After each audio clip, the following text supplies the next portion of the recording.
So ito rin po yung kalagayan ng brake niya sa harap, yung itong ginagawa nating L300.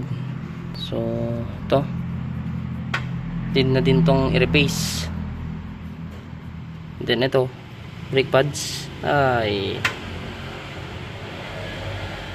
huwag po nating paabutin ng ganito ating brakes, kasi ito yung pinaka importante kapag bumabiyahe tayo guys.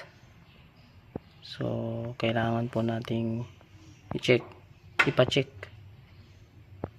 sa ating mga mekaniko yung ating sasakyan bago tayo bumiyahe, or kapag nagpa-service kayo ng sasakyan, pa-check yun na din para iwas disgrasya, and yun lang, para maging ligtas po tayong lahat.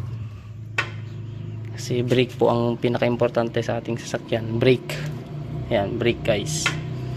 Ito rin sa left, sa driver side.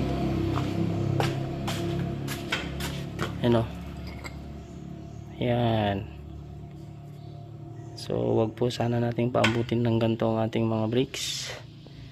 Kapag nagpa PMS na po tayo, pa-check na po natin kaagad ang ating brakes. Ano? So yun lamang po.